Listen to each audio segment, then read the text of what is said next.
সোনার দাম যে পরিমাণে বেড়েছে, এখন তো মনে হয় এগুলো দিয়েই আমাদের সাজুগুজু করতে হবে। তো নমস্কার সবাইকে, সবাই কেমন আছো? চলে এসেছে আবারও একটি নতুন ভিডিও নিয়ে। চলে গিয়েছিলাম আজকে খঞ্চিতে জগদ্ধাত্রী পুজোর মেলা দেখতে। প্রথমে পৌঁছেই দেখি এত পরিমাণে ভিড়, তাও নাকি আবার ওই দিন কম ভিড় ছিল, এর আগের দিনগুলোতে নাকি আরও বেশি ভিড় ছিল।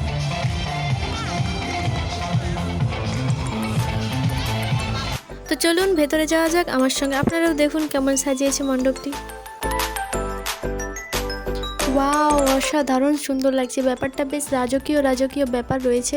আর সামনে যেহেতু ক্রিসমাস আসতে চলেছে, তাই মণ্ডপের থিমটাও ক্রিসমাসের ওপরই রয়েছে। চারিদিকে এত লাইটস ঝলমল করছিল ভেতরটা। দাঁড়ান, ঠাকুরের প্রতিমাটা একবার ভালোভাবে আপনাদেরকে দেখিয়ে দিই। এই যে পাশে রয়েছে আমার দিদি বললেও ও আমার থেকে কিন্তু বেশি বড় না, আমরা একই ক্লাসেই পড়াশোনা করেছি।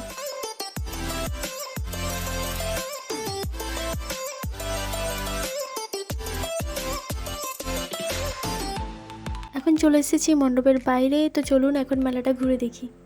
সামনেই দেখলাম খুব সুন্দর সুন্দর সিলভার জুয়েলারি, যেগুলো কিনে 40 টাকা করে বলেছিল।